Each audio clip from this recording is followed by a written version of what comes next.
Morning everyone. अब हम आज नया टॉपिक करेंगे HTML में, जिसका नाम है CSS cascading style sheet.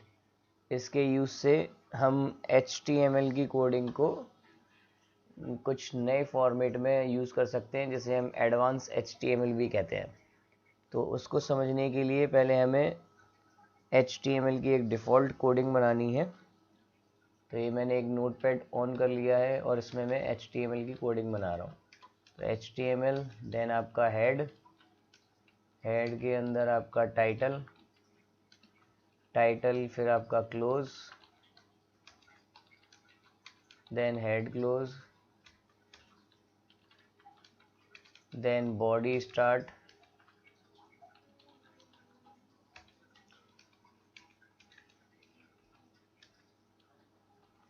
Next है आपका बॉडी टैग क्लोज,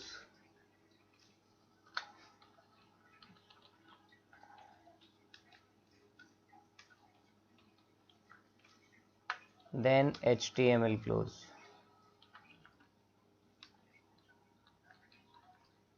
ये एक डिफ़ॉल्ट पेज है जो आपको बेसिकली HTML की कोडिंग में आना चाहिए। तो मैं यहाँ पे इसका CSS शॉर्ट नेम रखता हूँ और यहाँ पे स्टाइल शीट।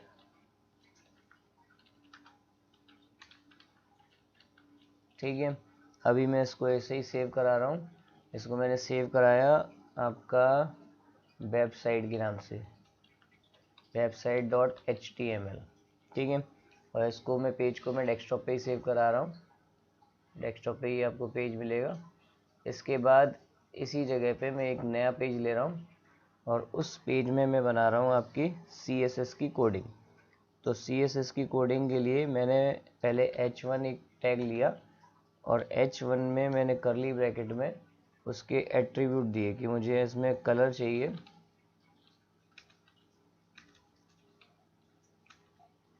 और कलर में रेशियो लगा के मैंने दे दिया कभी रेड कलर आना चाहिए, और रेड कलर के बाद सेमीकोलन, देन आपका करली ब्रैकेट क्लोज।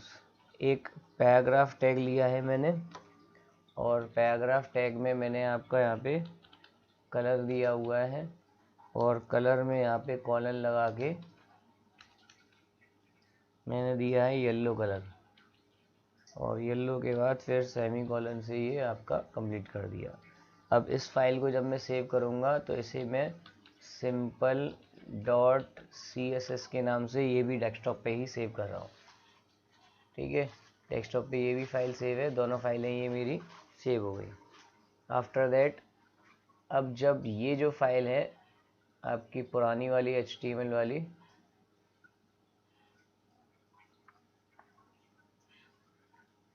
उसको मैं अभी रन करके देता हूँ। ये जो वेबसाइट के नाम से आ रही है, इसको जब मैंने ओपन विद गूगल क्रोम तो ये आपका CSS लिखा हुआ आ रहा है इस पर। ठीक है, अब इसमें मुझे जो भी चीज़ें चेंजेस करनी है वो मैं चेंजेस करते जाऊंगा और वो आपका आउटपुट वैसे वैसे बताते जाएगा। तो देखते हैं क्या क्या चेंजेस करने। पहले मैं इसको नोटपैड में वापस खोलता हूँ, मोर ऐप्स में जाके यहाँ आपका नोटपैड ये रहा। अब इसमें मुझे यहाँ पे एक पहले H1 का यूज़ किया है मैंने, तो मैं H1 यहाँ लगा लेता हूँ हेड के सॉरी बॉडी के बाद H1, और H1 में मैंने डाल दिया कंप्यूटर प्रोग्रामिंग।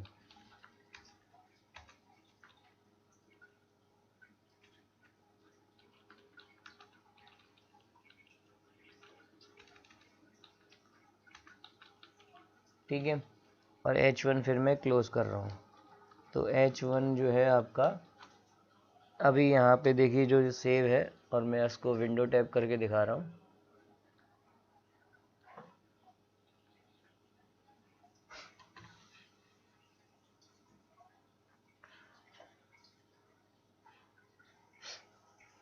ये आपका HTML पेज, इसको मैंने रिफ्रेश कर दिया, पेज में आ नहीं रहा है, सेव नहीं हुआ जाता। Ctrl+S, यहाँ से रिफ्रेश, ये आ गया। तो ये अभी जो यहाँ हेडिंग है ये इधर आ रही है। अब इस हेडिंग में अगर मुझे कोई भी चेंजेस देना है जो मैंने CSS के थ्रू दिया था, तो वो CSS जो है वो कहलाती है कास्केडिंग स्टाइल शीट। ये सिंपल के नाम से मेरी फाइल बनी हुई है, ठीक है। तो अभी मैं आपको इसका पूरा यूज़ बताता हूँ। पहले मैं एक आपको अप्लाई करके बताता हूँ, उसके बाद ही ये चीज़ें समझ में आएंगी। इसके बाद यहाँ पे टाइटल के बाद मैंने एक ऑप्शन लिया है, इसे मैं कहूँगा लिंक, और लिंक में रिलेशन इक्वल लगा के इन्वर्टेड कॉमा में यहाँ पे दिया है स्टाइल शीट।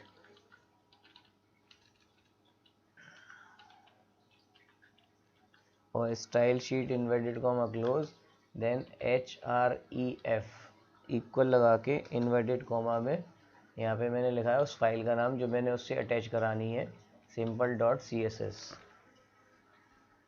ये फाइल अटैच करा दी, देन टैग बंद, ठीक है। तो ये हमेशा आपको टाइटल और हेड के जो क्लोजिंग है उसी के बीच में ही फाइल रखनी है। अब देखिए, जो अभी मैंने फाइल बनाई थी जिसमें मैंने HTML कोड लिखे थे, और उसको मैंने जब वापस देखूंगा, यहाँ पे अभी ये कंप्यूटर प्रोग्राम में लिखा आ रहा है, और इसमें मैंने CSS की कोडिंग के थ्रू इसमें कलर दिया हुआ है। तो अब देखिए, जब मैं इसको रिफ्रेश कर रहा हूँ तो एक कलर चेंज हो रहा है, ठीक है। तो ये आपकी HTML की कोडिंग है जिसमें वेबसाइट से दिया था, और इसी के साथ साथ ये आपका आउटपुट है, और ये रहा आपका CSS की कोडिंग। तो यहाँ मैंने H1 में कलर दिया है रेड, और पैराग्राफ में कलर दिया है येलो। तो ये जो CSS कोडिंग है ये इसलिए यूज़ में आती है कि आप एक्सटर्नल एक फ़ाइल बना के एट्रीब्यूट्स की, और उसको इस पेज से जोड़ पाएँ इस वाले लिंक से। ये एक प्रोसेस है जिसे एक्सटर्नल CSS कहते हैं। हमारे पास जो CSS है उसका मीन्स है cascading style sheet. That's mean एक ऐसी स्टाइल जो आप HTML लैंग्वेज में यूज़ कर रहे हैं और एक्स्ट्रा एट्रीब्यूट अपने जो है HTML पेज में दे रहे हैं। तो ये एक्सटर्नल CSS है। इसके बाद इसमें इंटरनल CSS आएगा और एक इनलाइन CSS। 3 तरह से हम CSS को अप्लाई कर सकते हैं किसी भी वेब पेज में। तो अभी मैंने एक्सटर्नल में केवल अभी ये H1 में लगाया है। अभी इसके बाद में सेम यही प्रोसेस एक पैराग्राफ में और अप्लाई करने वाला हूँ। तो नीचे मैंने एक पैराग्राफ टैग लिया है, और पैराग्राफ टैग में मैंने यहाँ पे लिखा है कि the border style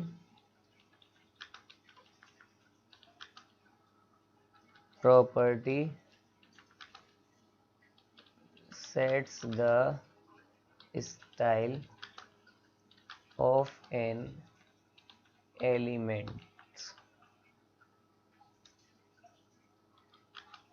elements for border, ठीक है। ये मैंने एक लाइन दी है, बट एक लाइन ये पैराग्राफ में सफिशिएंट नहीं है, तो इस लाइन को मैं थोड़ा सा लेंदी मैटर करने के लिए मैंने इसी को कॉपी कर लिया, देन आपका पेस्ट करते जा रहा हूँ। तो ये पूरा पैराग्राफ सिमिलर इतना हो गया। इसके बाद मैंने यहाँ पे पैराग्राफ टैग बंद कर दिया। तो पैराग्राफ टैग बंद करने के लिए /p, ये मैंने पैराग्राफ टैग बंद कर दिया, ठीक है। इसके बंद करने के बाद जब मैं अब वापस वेब पेज को देख रहा हूँ, तो पेज पे आता हूँ मैं वापस। देखिए पेज ये रहा आपका, और यहाँ पे जब मैं इससे रिफ्रेश करूँगा तो ये जो येलो कलर में टेक्स्ट है वो आपका लिखा हुआ आ रहा है। बट कलर थोड़ा सा चेंज करके देखता हूँ, कलर अभी दिख नहीं रहा है। तो कलर में यहाँ पे CSS की कोडिंग में येलो की जगह दूसरा कलर कर देता हूँ, ग्रीन। देखिए क्या फ़र्क पड़ता है, ग्रीन, Ctrl+S, और फिर उसके बाद फिर मैं वापस अपनी फाइल को खोलता हूँ या रिफ्रेश करता हूँ, ये टेक्स्ट आ गया, ठीक है। तो इस तरह से मैंने एक्सटर्नल CSS यानी कोडिंग अलग थी, मैटर अलग था, और दोनों को मैंने ज्वाइन कराया है इस तरह से, ठीक है। अब इससे फ़ायदा क्या है? फ़ायदा इससे ये है कि मुझे जो CSS फाइल है वो एक बनानी है, और HTML की फाइलें मैं कईयों बना के उनको अटैच करके इससे जोड़ सकता हूँ, ठीक है। तो पहले अभी मैं इसको जोड़ने का प्रोसेस दे रहा हूँ और इसमें एट्रीब्यूट बता रहा हूँ। देन आफ्टर इसमें मैं और भी तरीके बताऊँगा कि आप एक के साथ साथ मल्टीपल फाइल भी कैसे जोड़ सकते हैं, ठीक है। क्योंकि अभी फाइल मैंने एक ही बनाई फर्स्ट टाइम, मेरे पास पुराना कोई HTML रिकॉर्ड नहीं है इसमें, इसलिए मैं अभी आपको दूसरी फाइल में बाद में बताऊँगा कि आप और फाइलें भी एक ही HTML मतलब एक ही CSS से कैसे जोड़ सकते हैं। एक ही CSS की जो मेरे पास एट्रीब्यूट की फाइल है उसको मैं कई HTML फाइल के साथ जोड़ सकता हूँ, ठीक है। तो अभी स्टार्ट करता हूँ फिर मैं इसमें। अब मैं लगा रहा हूँ, ये तो आपकी कोडिंग रही, इसमें अब मुझे कुछ नहीं करना। अब यहाँ पे मुझे एट्रीब्यूट लगाते जाने हैं, जिससे वो एट्रीब्यूट वहाँ पे अप्लाई होते जाएंगे। जैसे अभी मैंने पहला जो ऑप्शन लगाया है यहाँ पे, वो कलर का लगाया कि अगर मुझे यहाँ पे कलर देना है कोडिंग में तो मैं कलर दे सकता हूँ। अब इसके बाद नेक्स्ट ऑप्शन है इसी में बैकग्राउंड कलर का, कि अगर मुझे यहाँ पे बैकग्राउंड कलर देना है, चाहे H1 में देना है या पैराग्राफ में देना है। यहाँ पे सभी के जो एट्रीब्यूट है वो कॉमन है। ये ऐसा नहीं है कि आप पैराग्राफ में ये एट्रीब्यूट लगेगा या इसमें एट्रीब्यूट लगेगा, ये सब के लिए एक कॉमन एट्रीब्यूट यहाँ पे यूज़ कर रहे हैं। तो हम चाहे वो H1 में यूज़ करें चाहे वो पैराग्राफ में, तो मैं पहले पैराग्राफ में यूज़ करता हूँ और उसी को मैं फिर H1 में भी यूज़ करके बताऊँगा। तो मैं यहाँ पे लिख रहा हूँ बैकग्राउंड कलर,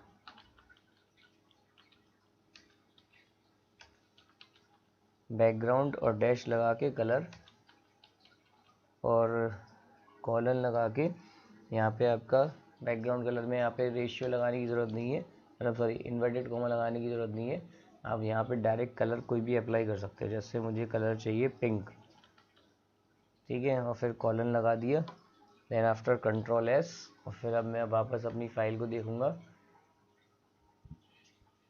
यहाँ पे फाइल में ये आपका, ये देखिए, ये जो है इतने इतने पोर्शन में आपका जो कलर है बैकग्राउंड का वो आ गया। अब ऊपर वाले में भी जो लगाना है तो ऊपर वाले में भी लगा लेता हूँ। तो ऊपर वाले में वापस से, ये तो कोडिंग है इसमें नहीं लगाना, मुझे CSS में चेंज करना है। तो यहाँ पे आपको ऊपर वाले मैटर में देन एंटर, आपका बैकग्राउंड, यहाँ पे मैं बैकग्राउंड इमेज लगाता हूँ। वहाँ पे बैकग्राउंड कलर लगाया, वहाँ पे इमेज लगा रहा हूँ। बैकग्राउंड इमेज में आपका इमेज कोई अप्लाई करता हूँ, इमेज देखता हूँ डेस्कटॉप पे मेरे पास कोई है या नहीं, तो वो एक इमेज अप्लाई करता हूँ।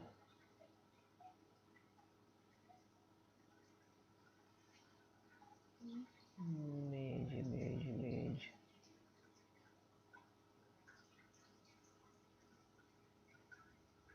ये एक इमेज मैंने खोल के देखी है। ये वाली इमेज में यहाँ पे एज ए बैकग्राउंड अप्लाई करता हूँ। इसका मैं रीनेम कर लेता हूँ और रीनेम करके इसका नाम रख लेता हूँ N। इसका फाइल एक्सटेंशन भी चेक कर लेता हूँ, क्योंकि मुझे फाइल एक्सटेंशन भी लिखना है वहाँ पे। ये JPG फाइल है, ठीक है। वापस कोडिंग पे आते हैं और यहाँ पे इमेज का नाम क्या लगाया था मैंने, n.jpg और फिर उसके बाद semicolon. Next control S, control S के बाद फिर मैंने इसका क्या नाम है आउटपुट देखा। अभी देखिए, अभी इसमें कुछ नहीं आ रहा कंप्यूटर प्रोग्रामिंग में। अभी मैं रिफ्रेश कर रहा हूँ, ठीक है, तो अभी इसमें अप्लाई नहीं होगा। फिर दोबारा से एक बार चेक करता हूँ, शायद नहीं लगा हो colour. n.jpg background image, control S,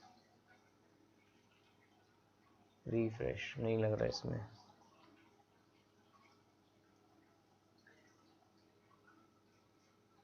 image तो डेस्कटॉप पे ही है, इमेज को लगाने का प्रोसेस भी यही है। एक मिनट वेरीफाई कर लेता हूँ मैं।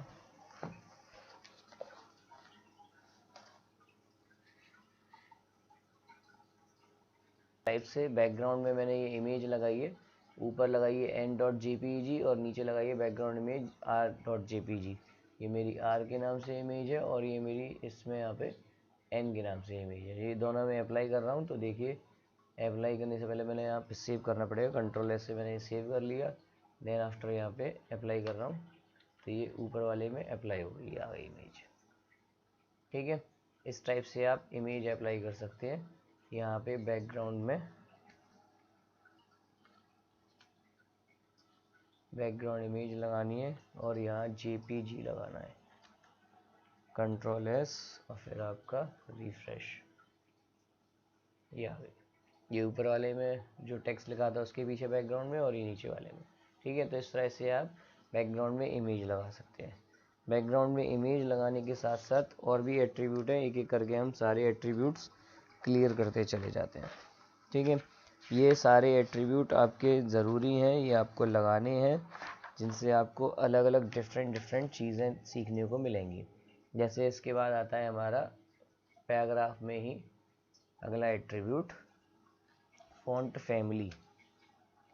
तो अगर आपको डिफरेंट फ़ॉन्ट लगानी है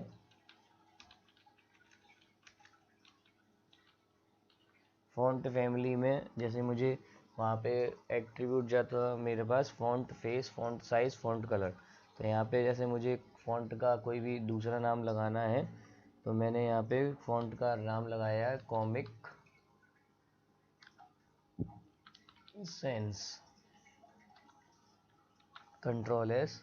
और जब मैं इसको वापस से चेक कर रहा हूँ तो राइटिंग को अभी ये राइटिंग लिखा हुआ है, देन ये राइटिंग चेंज हुआ है। ठीक है, अभी ये राइटिंग जो है समझ में नहीं आ रहा है तो राइटिंग को दूसरा राइटिंग चूज़ कर लेते हैं। राइटिंग से अच्छा मैं इसमें क्या नाम है दूसरा राइटिंग चूज़ करके देखता हूँ, तब पता चलेगा एक्चुअल में लगा भी है।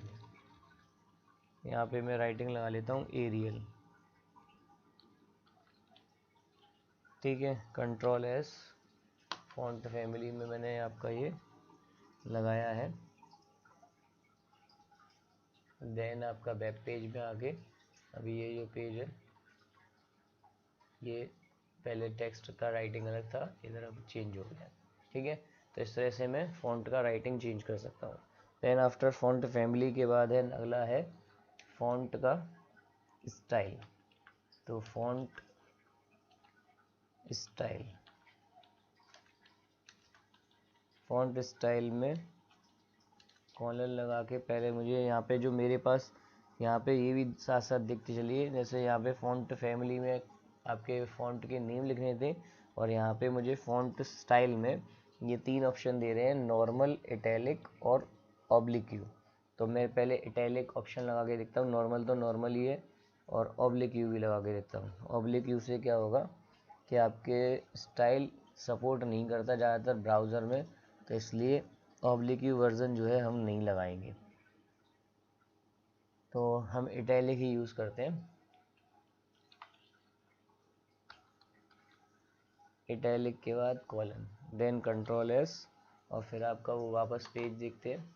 ये हमारा HTML का पेज, अभी ये नॉर्मल देखिए खुला हुआ है पेज। अब इसमें जो टेक्स्ट है वो थोड़े से बेंड हो गए हैं, तो इस तरह से हमारे ये अलग से लुक्स में आ जाते हैं। तो ऐसे भी आप इसको लिख सकते हैं। इसके बाद नेक्स्ट जो हमारा एट्रीब्यूट है, अगला एट्रीब्यूट है आपका फ़ॉन्ट स्टाइल। फ़ॉन्ट स्टाइल देखते हैं इसके बाद नेक्स्ट एट्रीब्यूट। फ़ॉन्ट स्टाइल में क्या होता है,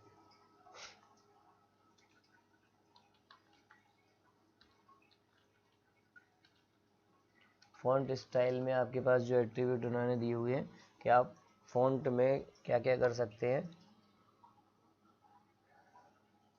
फ़ॉन्ट स्टाइल तो लगा चुका। फ़ॉन्ट स्टाइल के बाद अगला एट्रीब्यूट हमारा है फ़ॉन्ट वेट। फ़ॉन्ट वेट में मुझे क्या नाम है इन्होंने दिया हुआ है XX small, X small, large, X large, XX large, medium या स्मॉल। तो मुझे यहाँ पे लार्ज करना है तो मैं लार्ज वाला ऑप्शन यहाँ पे चूज़ कर रहा हूँ फ़ॉन्ट वेट में। तो मैंने यहाँ पे लार्ज लिख के ये ऑप्शन यूज़ किया है। देन कंट्रोल एस और फिर वापस से फाइल पे जाता हूँ, रिफ्रेश करता हूँ, तो यहाँ पे लगभग कोई चेंज मुझे दिखा नहीं, तो और बड़ा राइटिंग करने की कोशिश करता हूँ, लार्ज से XX लार्ज करता हूँ।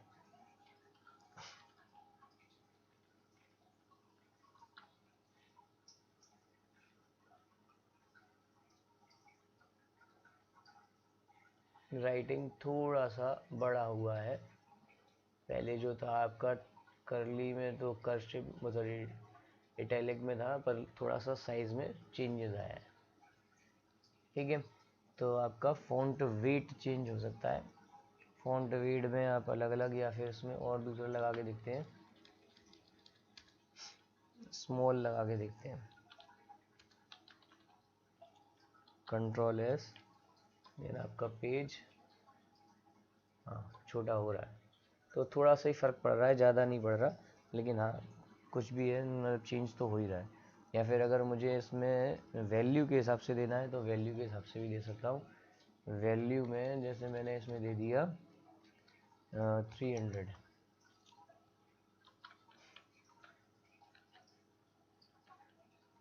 300 में भी ज़्यादा बड़ा नहीं हो ना, तो दूसरा चेक करके देख लेते हैं।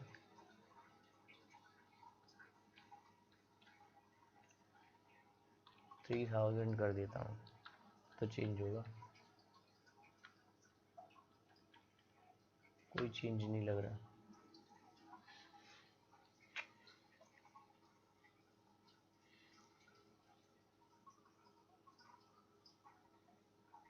फ़ॉन्ट वेट में मैंने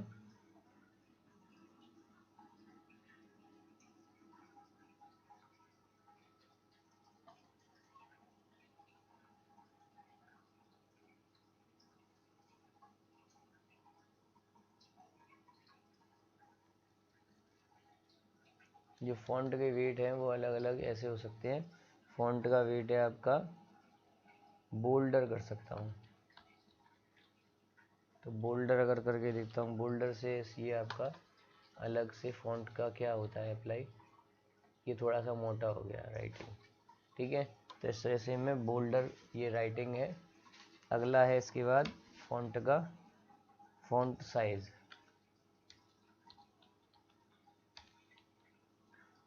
फ़ॉन्ट साइज़ में मैंने यहाँ पे फ़ॉन्ट साइज़ रखा है 200 या 50 रख लेता हूँ, ठीक है। 50 के बाद मैंने कॉलन लगा दिया, कंट्रोल एस और विंडो टैब।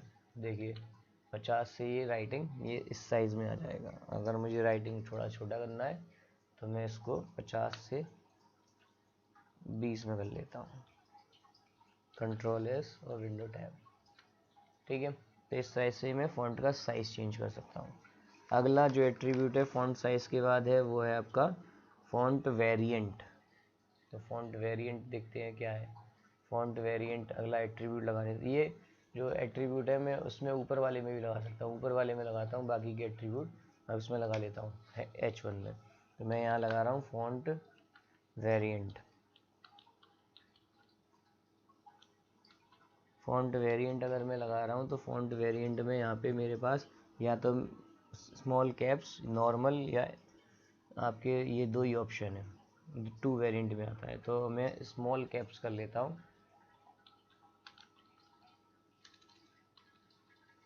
स्मॉल कैप्स, ठीक है। कॉर्नर लगा दिया, कंट्रोल एस और विंडो टैब। जो अभी आपका पेज है ऊपर वाले में देखिए स्मॉल कैप्स में, ये कैप्स में आ गए सारे वर्ड्स जो पहले स्मॉल लेटर में लिखे हुए थे, अब वो चेंज हो गए, ठीक है। तो इसमें चेंज आ रहा है। इसके बाद अगला जो ऑप्शन है, अगला एट्रीब्यूट, वो है आपका टेक्स्ट अलाइंज। जो टेक्स्ट है वो अलाइनमेंट मेरा नीचे वाले में ही लगेगा, चलो लगा लेते हैं ऊपर वाले में ही लग जाएगा। टेक्स्ट अलाइंज, टेक्स्ट अलाइंज, टेक्स्ट अलाइंज में मैंने यहाँ पे रख दिया सेंटर, क्योंकि सेंटर से मुझे वहाँ पे क्लियरली पता चल जाएगा कि मेरा टेक्स्ट सही चल रहा है या नहीं। इस तरह से ये टेक्स्ट सेंटर में आ गया, ठीक है। तो सेंटर में रख सकता हूँ, जस्टिफाई रख सकता हूँ, लेफ़्ट राइट जो भी मुझे चेंज करना है। देन अगला एट्रीब्यूट है आपका टेक्स्ट इंडेंट। टेक्स्ट इंडेंट ये पैराग्राफ के लिए होता है इंडेंटेशन, तो ये हम पैराग्राफ में नीचे यूज़ कर रहे हैं। मैंने पैराग्राफ और H1 दो ही लिए हैं, तो इसका मतलब ये नहीं कि इन दो में लगा सकता हूँ। मैं ऑर्डर लिस्ट में, अनऑर्डर लिस्ट में, या फिर आपके इमेज में या HR में, अलग अलग जो भी मेरे पास जितने भी डिफरेंट टाइप्स के एट्रीब्यूट हैं उन सब में भी मैं ये सब चीज़ें यूज़ कर सकता हूँ। तो ये एक कॉमन है, तो सभी में यूज़ हो जाते हैं। तो टेक्स्ट इंडेंट लगा रहा हूँ। टेक्स्ट इंडेंट में आपका नेक्स्ट है, ये इसमें इंडेंट क्या क्या दे सकता हूँ। इंडेंट में आपके पिक्सल्स में दे सकता हूँ, पॉइंट में, सेंटीमीटर में, ये सारी चीज़ें मैं दे सकता हूँ। तो इंडेंट से क्या होगा, जो पैराग्राफ है वो थोड़ा सा आगे बढ़ के आएगा। तो मैं यहाँ इंडेंट दे रहा हूँ आपका 100 px, ठीक है। अब देखिए इससे क्या होगा, जो भी आपका पैराग्राफ है, ये जो द बॉर्डर स्टाइल है वो स्टार्टिंग से आ रहा है। अब देखिए जैसे मैं रिफ्रेश कर रहा हूँ तो ये जो आगे से लिखा आ रहा है, जो स्टार्टिंग में 100 px में, इसमें पैराग्राफ में इतनी आगे से स्पेस छोड़ दी, ठीक है। तो इसे हम बोलेंगे इंडेंट। नेक्स्ट इसके बाद इंडेंट के बाद है कलर। कलर में अभी लगा ही चुका हूँ, जो भी टेक्स्ट का कलर है। इसके बाद नेक्स्ट है आपका टेक्स्ट डेकोरेशन, तो इसी में लगा लेते हैं, ऊपर वाले में किसी में भी लगा लीजिए, टेक्स्ट डेकोरेशन। यहाँ पे लगाता हूँ टेक्स्ट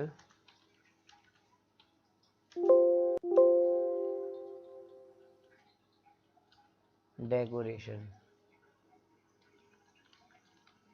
टेक्स्ट डेकोरेशन में यहाँ पे जो मुझे डेकोरेशन के लिए दिए गए हैं इन्होंने वैल्यूज़ में, या तो मैं अंडरलाइन कर सकता हूँ या ओवरलाइन, लाइन थ्रू या ब्लिंक या नल। तो मैं ओवरलाइन करता हूँ क्योंकि अंडरलाइन तो मैं बहुत कर चुका हूँ, ओवरलाइन करता हूँ।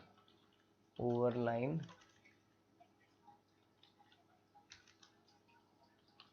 ओवरलाइन अगर मैं करता हूँ तो देखता हूँ फिर कैसे इसके आंसर्स आते हैं या कैसा दिखता है। तो मैंने इसमें ये लगाया ऊपर वाले में, तो देखिए लाइन जो है कंप्यूटर प्रोग्रामिंग के ऊपर लगी हुई आ रही है।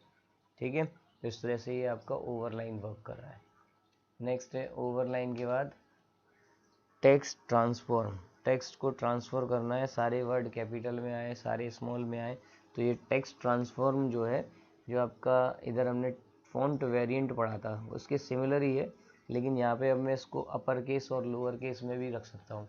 तो यहाँ पे वेरिएंट मैंने स्मॉल कैप्स किया था, तो ऊपर अब वो दोनों चीज़ें अप्लाई हो जाएंगी। तो नीचे वाले पे लगा लेता हूँ मैं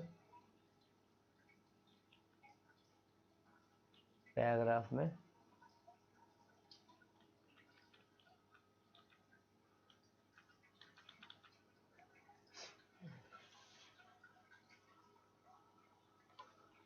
आपका है टेक्स्ट ट्रांसफॉर्म।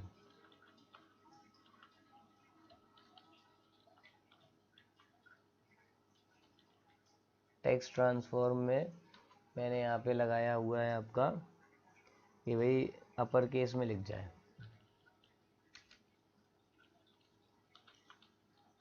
तो अपर केस जब मैं इसमें अप्लाई कर रहा हूँ, कंट्रोल एस और विंडो टैब, तो ये आपके सारे जो है लेटर्स ये बड़े में कैपिटल लेटर में लिखे हुए हैं। ठीक है, तो ये सारे हैं। अभी थोड़ा वीडियो जो है ये लंबी रहेगी, अगली आगे हम इसमें एट्रीब्यूट करते जा रहे हैं ताकि मैं जल्दी जल्दी ख़त्म कर सकूं। अगला है लाइन हाइट, देखते जा रहा हूँ, अब मैं जल्दी थोड़ा सा स्पीड से कर रहा हूँ। लाइन हाइट, लाइन की मुझे जो है हाइट बढ़ानी है। तो लाइन हाइट अगर मुझे चेंज करनी है तो लाइन हाइट में मुझे नंबर दिए हैं, लेंथ दिया है, परसेंटेज दिया है। तो मैं यहाँ पे लाइन की लंबाई बढ़ा रहा हूँ, तो लाइन की लंबाई नीचे बढ़ाती है। जैसे मैंने 50 कर दी, 50 px। तो 50 px के बाद जब मैं कंट्रोल एस करके देख रहा हूँ इस पेज को, तो देखिए जो लाइन है अभी जो नीचे वाले पैराग्राफ में वो किस टाइप से चेंजेस आएंगी। थोड़ा सा बस इसमें जो गैपिंग है वो बढ़ी है, और बढ़ा लेता हूँ। px नहीं आया इसलिए नहीं बढ़ेगा। कंट्रोल एस और विंडो टैब, देखिए ये 50 px के हिसाब से लाइन की गैपिंग बढ़ गई है। ठीक है, इसके बाद नेक्स्ट जो एट्रीब्यूट है वो है आपका वर्ड स्पेसिंग। वर्ड स्पेसिंग यानी कि अक्षरों के बीच में अगर हमें जगह देनी है तो वर्ड स्पेसिंग। वर्ड स्पेसिंग में मैंने यहाँ पे लगाया है कि मुझे या तो मैं यहाँ पे वैल्यूज़ दे सकता हूँ या तो लेंथ में या फिर नॉर्मल। तो मैं यहाँ पे लेंथ देता हूँ कि भाई मुझे 10 मतलब 10 वर्ड की गैपिंग, यहाँ पे 10 px की गैपिंग मिल जाए। तो 10 px की मैंने गैपिंग दी है, ये रिपीट कर रहा है। ठीक है, कंट्रोल एस और फिर आपका विंडो टैब। तो ये जो वर्ड्स लिखे हुए हैं इनके द, बॉर्डर, स्टाइल, इनके बीच में गैपिंग बहुत कम है। तो जो ये आपका वर्ड स्पेसिंग होता है, हर एक वर्ड के बाद में थोड़ी थोड़ी स्पेस बढ़ा देगा। देखिए ये आपकी स्पेस जो है उसके हिसाब से उन्होंने मैनेज कर ली, 50-50 के हिसाब से। तो अगर मुझे और ज़्यादा स्पेस बढ़ानी है,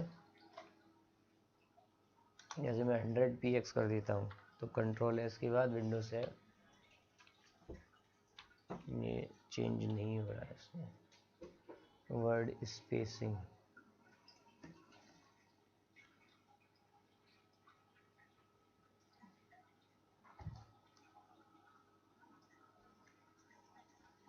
ये इतना ही रहेगा या फिर ऊपर वाले में चेंज करके देखता हूँ।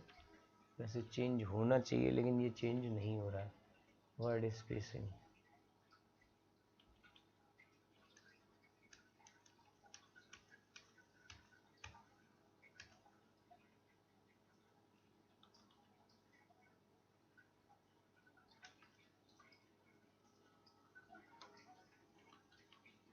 स्पेसिंग के बाद अब यहाँ पे दे रहा हूँ मैं 150 px, कंट्रोल एस और विंडो टैब। तो ज़्यादा कोई फ़र्क नहीं पड़ रहा इसमें। इसमें आपका वर्ड स्पेसिंग को जो है वो नीचे वाले से नहीं ऊपर वाले में लगा के देखता हूँ, पैराग्राफ की जगह इसमें।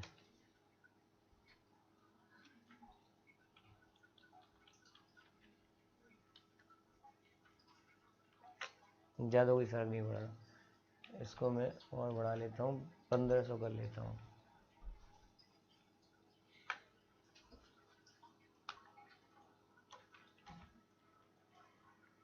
देखिए अब ये जो वर्ड की गैपिंग है कंप्यूटर लगा रहा है, वर्क प्रोग्रामिंग लगा रहा है, तो ज़्यादा px करने से ही ये डिफरेंस आ रहा है। अगर मैं 150 px कर रहा हूँ तो इसमें ये स्पेस इतनी दिख रही है, ये कंप्यूटर प्रोग्रामिंग अलग अलग आ रहा है। ठीक है, तो ये आपके जो है ये ऊपर नॉर्मल वर्ड में चल जाएंगे, छोटे छोटे वर्ड्स में। ज़्यादा लेंदी मैटर में ये आपका जो है नीचे पैराग्राफ में ये काम वर्क नहीं कर रहा। हालांकि करना चाहिए, क्योंकि ये सारे एट्रीब्यूट्स जो है सभी के लिए कॉमन है। ऐसा नहीं है कि एक ही के लिए आप लगा सकते हैं, H1 में भी लगा सकते हैं, पैराग्राफ में भी लगा सकते हैं। तो आना चाहिए वैसे तो, लेकिन एक बार और चेक कर लेता हूँ इसमें वर्ड स्पेसिंग की जगह।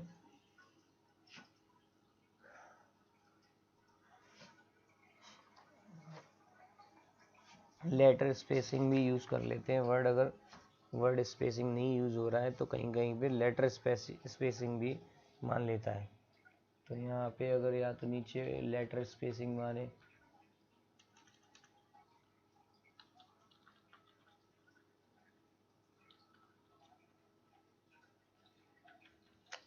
नहीं सेव हो रहा। ठीक है, तो इतने एट्रीब्यूट हैं आपके। फिर उसके बाद नेक्स्ट एट्रीब्यूट और आगे देखेंगे। ये भी हमारे और भी एट्रीब्यूट हैं जो हम यहाँ पे यूज़ कर सकते हैं। तो पहले आप इतने एट्रीब्यूट अप्लाई करिए और फिर इसके बाद नेक्स्ट देखते हैं आगे क्या क्या है। ओके।